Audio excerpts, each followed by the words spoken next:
అల్హమ్దులిల్లా. రుజుమార్గం TV ప్రేక్షక మహాశైలారా, అస్సలాము అలైకుం వరహ్మతుల్లాహి వబరకాతు. దీని అర్థం, మనందరి సృష్టికర్త అయిన అల్లాహ్ యొక్క శాంతి మరియు శుభాలు మీ అందరి జీవితాలలో వర్షించుగాక. అఊజు బిల్లాహి మినష్ షైతానిర్ రజీం. బిస్మిల్లాహిర్ రహ్మానిర్ రహీం. وَإِذْ قَالَ رَبُّكَ لِلْمَلَائِكَةِ اسْجُدُوا لِآدَمَ فَسَجَدُوا إِلَّا إِبْلِيسَ وَإِذْ قَالَ رَبُّكَ لِلْمَلَائِكَةِ إِنِّي جَاعِلٌ فِي الْأَرْضِ خَلِيفَةً قالوا أتجعل فيها من يفسد فيها ويسفك الدماء ونحن نسبح بحمدك ونقدس لك قال إني أعلم ما لا تعلمون رب اشرح لي صدري ويسر لي أمري واحلل عقدة من لساني يفقهوا قولي రబ్బి జిద్ని ఇల్మా సుబ్హానక లా ఇల్మ లనా ఇల్లా మా అల్లమ్తనా ఇన్నక అంతల్ అలీముల్ హకీం. ప్రేక్షక మహాశైలారా, గతంలో మనం అనేక ప్రసంగాలు చెప్పుకున్నాము సమాజ సంస్కరణకు సంబంధించినవి. అసలు ఈ సమాజ సంస్కరణ అనేటటువంటి పదం ఎప్పుడైతే మన ముందుకు వచ్చిందో అప్పుడే సమాజాన్ని సంస్కరించాలి అంటే సమాజంలో సంస్కరణ లేదు అనే భావన వస్తుంది. మరి నిజానికి నేడు సమాజంలో సంస్కరణ లేదు, సమాజ సంస్కరణ అవసరమే, సమాజంలో చెడులు వ్యాపించి ఉన్నాయా లేవా అంటే ఖచ్చితంగా ఉన్నాయి. మరి ఈ నేడు సమాజంలో చెడులు ఉన్నాయి, అధర్మం ఉన్నది కాబట్టి సమాజ సంస్కరణ, సమాజాన్ని సంస్కరించాలి. మన దేశ సమాజ సంస్కరణ మనపై ఉన్నటువంటి బాధ్యత. మన సమాజాన్ని మనం సంస్కరించుకోకపోతే ఎవరొచ్చి సంస్కరిస్తారు? మనమే సంస్కరించుకోవాలి మన సమాజాన్ని. కాబట్టి ఆ దైవం మానవులకు చూపినటువంటి రుజుమార్గం వెలుగులో సమాజ సంస్కరణ, ఎలా సమాజాన్ని మనం ఎలా సరిదిద్దుకోవాలి, సమాజంలో ఉన్నటువంటి ఈ చెడులను, ఈ రుగ్మతలను, సమాజాన్ని పట్టి పీడిస్తున్నటువంటి అతి భయంకరమైనటువంటి ఈ చెడు అలవాట్లను ఎలా మనం పారద్రోలాలి, సమాజంలో శాంతిని, మనశ్శాంతిని ఎలా స్థాపించాలి అనేటటువంటి విషయంపై ఎన్నో అంశాల రూపంలో చెప్పుకుంటూ వచ్చాము. దానితో పాటు మానవుడు కలిగి ఉండవలసినటువంటి విశ్వాసం ఏమిటి, విశ్వాసము ఆచరణ రెండు మనిషిలో ఉండాలి. విశ్వాసము లేని ఆచరణ అది వ్యర్థమవుతుంది, ఆచరణ లేని విశ్వాసము అది వ్యర్థమవుతుంది. విశ్వాసము లేని ఆచరణ ఎలాంటిది అంటే విశ్వాసమును ఎముకల గూడుతో పోల్చడం జరిగింది, ఆచరణను మాంసముతో పోల్చడం జరిగింది, మాంసము చర్మంతో పోల్చడం జరిగింది. ఆచరణ లేని విశ్వాసము, ఆచరణ లేని అంటే మాంసము లేని విశ్వాసము అంటే కేవలం ఎముకల గూడుతో సమానం. మనిషి ఉన్నాడు, మనిషి ఎముకలు మాత్రమే ఉన్నాయి, ఇక అతని మాంసము, కళ్ళు, ఈ పై చర్మము ఏమి లేదు, కేవలం ఎముకలు, ఎముకల గూడు మాత్రమే ఉన్నది. మరి అతన్ని చూడగానే అతనితో స్నేహం చేస్తారా? కేవలం ఎముకల గూడు మాత్రమే ఉన్నది. ఎముకల గూడును విశ్వాసంతో పోల్చడం జరిగింది. ఆ ఎముకల గూడుపై ఏదైతే మాంసము, నరాలు, ఆ పై చర్మము ఉందో ఆ మాంసము ముద్దను ఆచరణతో పోల్చడం జరిగింది. దైవప్రవక్త ముహమ్మద్ సల్లల్లాహు అలైహి వసల్లం వారు చెప్పారు, ఆచరణ లేని విశ్వాసము మాంసము లేని ఎముకల గూడుతో సమానం. అదే విశ్వాసము లేని ఆచరణ, ఎముకలు లేవు, ఎముకలు లేని మాంసము ముద్దతో సమానం. మనిషి శరీరంలోని అన్ని అవయవాలు తల దగ్గర నుండి కాలి వరకు సమస్త అవయవాలు ఉన్నాయి. కానీ ఆ అవయవాలలో ఎముక లేదు, ఎముక మాత్రమే లేదు, అన్ని అవయవాలు ఉన్నాయి. అప్పుడు మనిషి అలా నిలబడి ఉంటాడంటే లేదు, అలా కుప్ప కూలిపోయి ఉంటాడు. ఆ మాంసం ముద్ద మొత్తం కూడా అలా కుప్ప కూలిపోయి ఉంటుంది. మీలో ఎవరైనా ఒక అబ్బాయి అమ్మాయిని వివాహం చేసుకోవాలన్న ఉద్దేశంతో వెళ్ళారు. అబ్బాయి అమ్మాయిని, అమ్మాయి అబ్బాయిని ఇరువురు సరే చూశారు, ఇష్టపడ్డారు. ఇష్టపడాలి అంటే కేవలం ఎముకలు మాత్రమే ఉన్నాయి, ఇష్టపడతారా? స్త్రీ యొక్క శరీరంలో కేవలం ఎముకలు మాత్రమే ఉన్నాయి, మాంసము లేదు. కేవలం స్త్రీ యొక్క అస్థిపంజరం మాత్రమే మీకు కనిపిస్తుంది. ఇష్టపడి పెళ్లి చేసుకుంటారా? అలాగే కుమార్తె పెళ్లి కొడుకుని చూసింది, ఆ యొక్క కుర్రవాడిని చూసింది. ఆ కుర్రవాడిలో కేవలం ఎముకల గూడు మాత్రమే కనిపిస్తుంది, మాంసం లేదు. పెళ్లి చేసుకుంటారా? ఒకరినొకరు ఇష్టపడతారా? అసహించుకుంటారు. ఆ ఎముకల గూడు ఉందండి, ఎముకల గూడు ఉంది, ఆ విశ్వాసం ఉంది, ఆచరణ లేదు. ఆచరణను దేంతో పోల్చడం జరిగింది? మాంసం ముద్దతో పోల్చడం జరిగింది. ఆ విశ్వాసం ఉంది, ఎముకల గూడు ఉంది, ఏమిటి ఆచరణ లేదు అంటే మాంసం లేదు.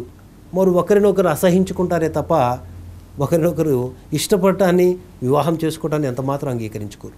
తర్వాత లేదండి, ఆచరణ బహు గొప్ప ఆచరణ ఉన్నది, చాలా మంచి వాళ్ళండి, చాలా మంచి పనులు చేస్తారండి, చాలా మంచి ఆచరణ ఉన్నది అంటే శరీరంలో మాంసం అయితే బాగా ఉంది కానీ విశ్వాసం లేదు. అంటే ఆ శరీరంలో మాంసం అయితే నిండిపోయి ఉంది, నరాలు, మాంసము, కండ అంతా, చర్మము అంతా ఉంది, కానీ ఎముకలు లేవు. ఎముకలు లేనటువంటి ఆ యొక్క శరీరం ఎలా ఉంటుంది? నిలబడి ఉంటుందా అంటే లేదు, పూర్తిగా కుప్పగూలిపోయి ఉంటుంది. అలాంటి అమ్మాయిని చూసి మీరు వివాహం చేసుకోవడానికి ఇష్టపడతారా? లేక అలాంటి అబ్బాయిని చూసి మీరు వివాహాన్ని చేసుకోవడానికి ఇష్టపడతారా అంటే ఎంత మాత్రము మనిషి యొక్క నైజం ఒప్పుకోదు. చూడండి, అల్లాహ్ సుబ్హానహు తఆలా పరమ పవిత్రుడైన అల్లాహ్ మానవుణ్ణి ఎంత అందమైన ఆకారంలో పుట్టించాడు. ఆ అందమైనటువంటి ఆకారంలో ఒక్క అవయవాన్ని తీసేస్తే ఎంత అసభ్యంగా అయిపోతాడు ఆ మానవుడు. ఒక్కసారి ఆలోచించండి. కాబట్టి విశ్వాసము ఉండాలి, ఆచరణ ఉండాలి. ఈ రెండు ఉన్నప్పుడే మనం సమాజాన్ని సంస్కరించగలం.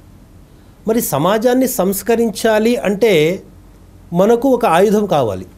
ఏమిటా ఆయుధం? దైవం పంపినటువంటి దేవుని వాక్యాలు. దైవం అనేక మంది ప్రవక్తలను పంపాడు, అనేక గ్రంథాలను ఈ లోకానికి పంపించడం జరిగింది. ఆ గ్రంథాల వెలుగులో చిట్ట చివరి గ్రంథమే నేడు మీ ముందు ఉన్నటువంటి ఈ పవిత్ర ఖురాన్ గ్రంథం. ఈ పవిత్ర ఖురాన్ గ్రంథములో దేవుడు మానవులకు చూపిస్తున్నటువంటి విశ్వాసం ఏమిటి, దేవుడు మానవులకు చూపిస్తున్నటువంటి ఆచరణ ఏమిటి, ఈ విషయాలను ఎప్పుడైతే మనం తెలుసుకొని మనం ఆచరిస్తూ మన ఇరుగు పొరుగు వారికి తెలియజేస్తామో అప్పుడే మనం సమాజాన్ని సంస్కరించగలం అనేటటువంటి విషయాలు మొదటి నుండి అనేక ప్రసంగాల రూపంలో నేను మీ ముందు ప్రసంగించుకుంటూ వచ్చాను. కానీ అసలు ఈ సమాజ సంస్కరణ అనే అంశంలో మనం ప్రతిసారి ఎందుకు చర్చించుకోవాల్సిన అవసరం వస్తుంది అంటే సమాజంలో చెడులు ఉన్నాయి కాబట్టి. అసలు సమాజంలో చెడులు ఎందుకున్నాయి? ఈ అధర్మానికి మూలకారకుడు ఎవడు? ధర్మాన్ని చూపించేవాడు అల్లాహ్ సుబ్హానహు తఆలా. మరి అధర్మ మార్గంలో నడిపించేది ఎవరు? అసలు ఈ అధర్మం అనేది ఎక్కడి నుంచి ఉనికిలోకి వచ్చింది అనేటటువంటి విషయాన్ని మనం ఈరోజు స్పష్టంగా తెలుసుకున్నట్లయితే అసలు ధర్మానికి అధర్మానికి గల వ్యత్యాసం ఏమిటో స్పష్టంగా మనం తెలుసుకోగలం. ధర్మ అధర్మాలకు మధ్య వ్యత్యాసాన్ని తెలుసుకోవాలంటే ఈ అధర్మం ఉనికి ఎక్కడ నుండి మొదలైంది అనేటటువంటి విషయాన్ని కూడా మనం తెలుసుకోవాల్సినటువంటి బాధ్యత మనపై ఉంది. ఎప్పుడైతే దీని ప్రారంభ దశలోకి, దీని మూలంలోకి వెళ్ళమో అప్పటి వరకు మనకు సరి అయినటువంటి దాని అవగాహన మనకు ఉండదు, దాన్ని పూర్తిగా సభ్యంగా అర్థం చేసుకోలేము. అయితే అసలు ఈ మానవజాతి పుట్టక ముందు నుంచి మంచి చెడులు ఉన్నాయా, లేక మానవజాతి పుట్టిన తర్వాతే ఈ మంచి చెడులు అనేవి వచ్చాయా అనే విషయాన్ని మనం పరిశీలించినట్లయితే మానవ జాతిని పుట్టించక మునిపే, మానవ జాతిని ఇంకా దైవం పుట్టించలేదు, అసలు మానవుడు అన్న పదమే లేదు, మానవ జాతి లేదు, అసలు పురుషుడు లేడు, స్త్రీ లేడు, ఎవరూ లేరు. ఎవరు లేక మునిపే దైవం ఈ సృష్టిని సృష్టించాడు. ఈ సృష్టిని పూర్తిగా సృష్టించిన తర్వాత ఆకాశ శక్తులను, ఆకాశ ప్రాణులను ఆ దైవం సృష్టించాడు. వాటిలో 2 రకాలు. ఒకటి దైవదూతలు, ఫరిష్తాలు, మలాయిక్ అంటారు. అరబ్బీలో మలాయిక, ఫరిష్తా, దైవదూతలను సృష్టించాడు. ఆ దైవదూతలను వెలుగు నుండి సృష్టించాడు. దేని నుండి? వెలుగు నుండి ఆ దైవదూతలను సృష్టించాడు అల్లాహ్ సుబ్హానహు వ తఆలా. ఎంతమంది దైవదూతలను సృష్టించాడంటే దాన్ని మనం లెక్క పెట్టలేము. కోటాను కోట్ల దైవదూతలను ఆ దైవం వెలుగుతో సృష్టించడం జరిగింది. ఆ తర్వాత అగ్గితో జిన్ను వర్గాన్ని సృష్టించడం జరిగింది. జిన్నుల వర్గాన్ని అగ్గితో సృష్టించడం జరిగింది. అగ్గితో సృష్టించబడ్డ ఈ జిన్నుల వర్గానికి, వెలుగుతో సృష్టించబడ్డ ఈ దైవదూతల వర్గానికి, ఈ 2 వర్గాలు మానవ సృష్టికి ముందే జరిగాయి. ఈ 2 వర్గాలలో గల వ్యత్యాసం ఏమిటంటే దైవదూతలు వెలుగుతో సృష్టించబడ్డారు. దైవదూతలు దేవుని ఆజ్ఞను తూచా తప్పకుండా పాటించేవారు. దేవుని స్తుతిస్తూ, దేవుని గొప్పతనాన్ని కొనియాడుతూ ఎల్లప్పుడూ దైవ ఆజ్ఞలను పాటిస్తూ ఉండేవారు దైవదూతలు. వీరిలో మంచే ఉంటుంది తప్ప చెడు అనేది ఉండదు. దైవ ఆజ్ఞలను పాటించటమే తప్ప దైవ ఆజ్ఞను వ్యతిరేకించటం అనేది దైవదూతల లక్షణం కాదు. దైవం ఏది ఆజ్ఞాపిస్తే టక్కమని ఆ పని చేసేయటమే దైవదూతల లక్షణం. అవిధేయత వారిలో ఎంత మాత్రమూ లేదు. ఆ విధంగా వారు సృష్టించబడ్డారు. ఈ జిన్ను వర్గం ఏదైతే ఉందో ఇది అగ్గితో సృష్టించబడింది. అగ్గితో సృష్టించబడ్డటువంటి ఈ జిన్ను మరియు మట్టితో సృష్టించబడ్డ ఈ మానవుడిలో ఏ విధంగానైతే స్వేచ్ఛా క్రీడలు ఉన్నాయో అలాంటి స్వేచ్ఛను జిన్నుల వర్గం కూడా కలిగి ఉంది. మంచి చెడు 2 ముందు పెట్టాడు దేవుడు. మంచి చెయ్యి స్వర్గానికి వెళ్ళు, చెడు చేశావా నిన్ను శిక్షిస్తాను అని మంచి చెడుల విచక్షణ జ్ఞానాన్ని ఇచ్చి ఆ జిన్నుల వర్గాన్ని సృష్టించాడు. మంచి చెడులను ముందు పెట్టేశాడు. దేవుడి ఆజ్ఞను పాటించవచ్చు, వ్యతిరేకించవచ్చు, నీ ఇష్టం.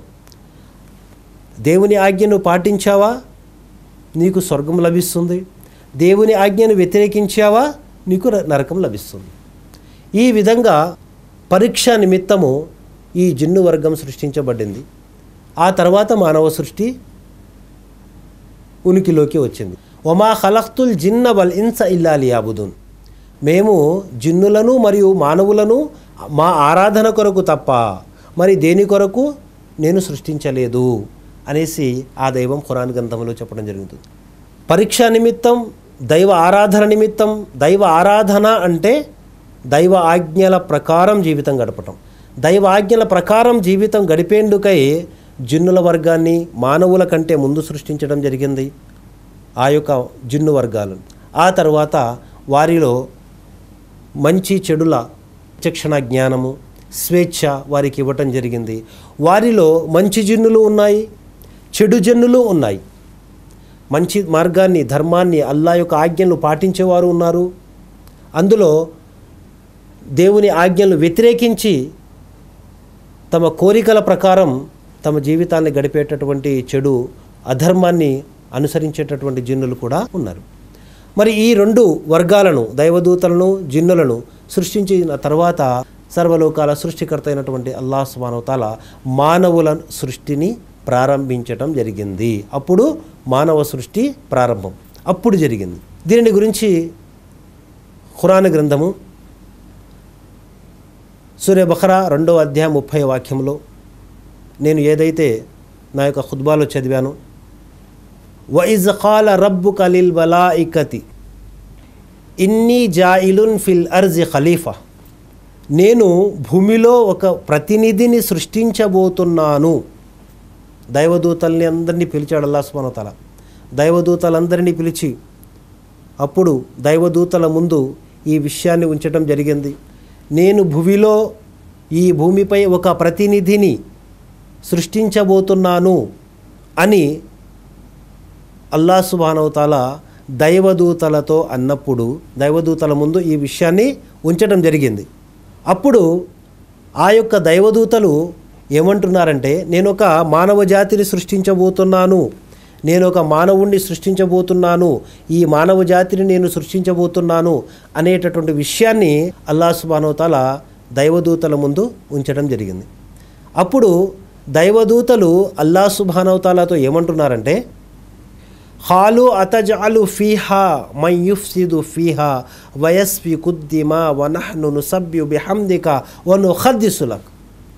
వల్లా, ఓ మా ప్రభువా, నీ యొక్క నామాన్ని స్మరిస్తూ నీ గొప్పతనాన్ని కొనియాడుతూ నిన్ను స్తుతిస్తూ మేము ఉన్నాము కదా, మళ్ళీ ఎందుకు ఈ భూమి మీద రక్తపాతాన్ని సృష్టించే అల్లకల్లోలాలను సృష్టించే ఈ మానవ జాతిని ఎందుకు సృష్టిస్తున్నావు అనేసి దైవదూతలు అల్లాహ్ సుబ్హానహు వ తఆలాతో విన్నవించుకోవటం జరిగింది. అయితే ఇక్కడ మనం ఆలోచించవలసిన విషయం ఏంటంటే, దైవదూతలు మానవ సృష్టి పట్ల ఈర్ష్య ద్వేష భావనతో ఈ విషయం అక్కడ చెప్పడం జరగలేదు.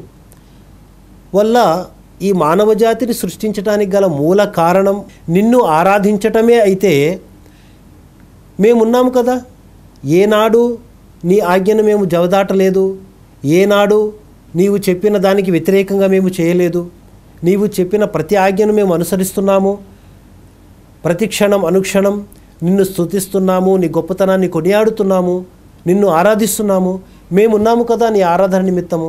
మరి ఎందుకు ఈ మానవ జాతిని నీవు సృష్టించబోతున్నావు? ఆల్రెడీ అంతకుముందు జిన్నుల వర్గం ఒకటి ఉనికిలోకి వచ్చింది.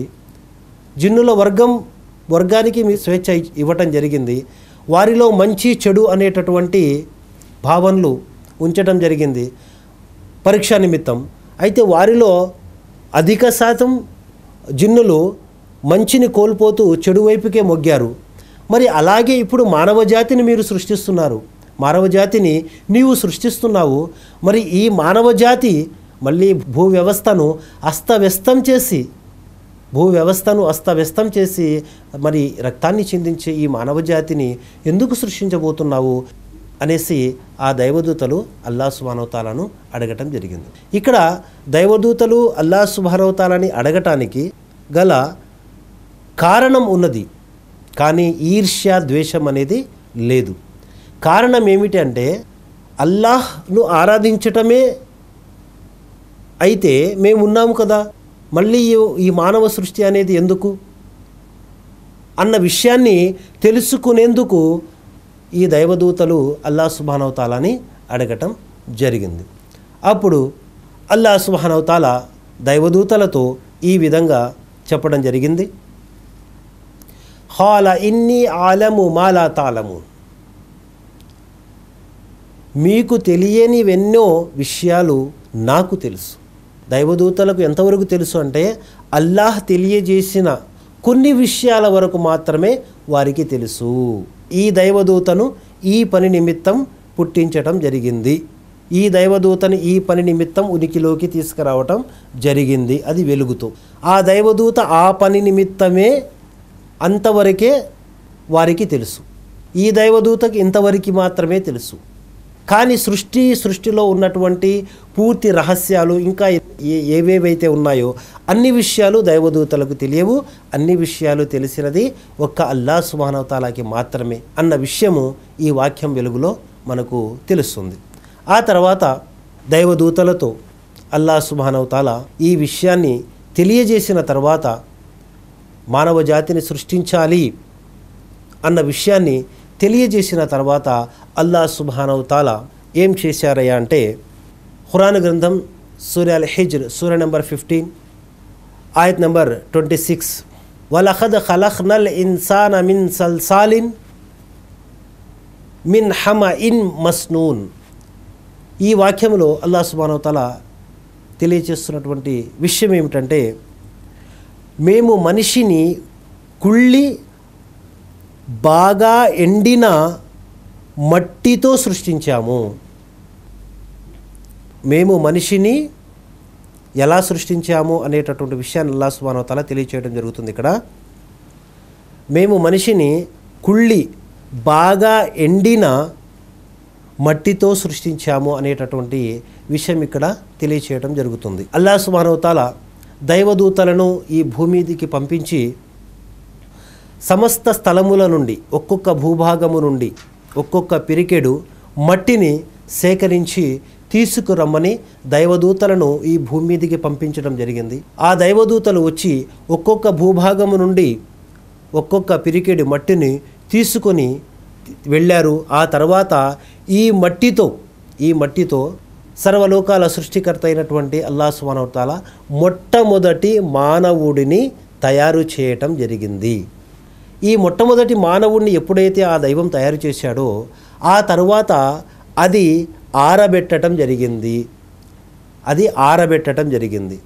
దీనిని గురించి అల్లాహ్ సుబ్హానహు వ తఆలా పవిత్ర ఖురాన్ సూరా రహ్మాన్ 55వ సూర 14వ వాక్యంలో ఖలఖల్ ఇన్సాన మిన్ సల్సాలిన్ కల్ ఫఖార్ అనేటటువంటి విషయాన్ని తెలియచేయడం జరిగింది. అల్లాహ్ మనిషిని పెంకుల శబ్దం చేసే మట్టితో సృష్టించాడు. చూడండి, భూమిలో నుండి ఒక్కొక్క భాగము నుండి కాస్త మట్టిని సేకరించి ఆ మట్టితోటి మానవుణ్ణి సృష్టించటం జరిగింది. మానవుడి యొక్క శరీర అవయవాలన్నీ కూడా తయారు చేసి కొన్ని రోజుల వరకు దానిని ఎండపెట్టడం జరిగింది. అది పూర్తిగా ఎండిన ఆ తర్వాత పెంకుల శబ్దం, దాని మీద ఇలా కొడితే శబ్దం వచ్చేలా, ఈ యొక్క శబ్దం వచ్చేటటువంటి దాకా ఎండేంత వరకు ఆ యొక్క మొట్టమొదటి మానవుడి యొక్క శరీరాన్ని ఆ విధంగా ఉంచటం జరిగింది. అప్పుడు ఈ జిన్నుల వర్గములోని ఒకడు ఇబ్లీష్, ఇతను ఈ మానవ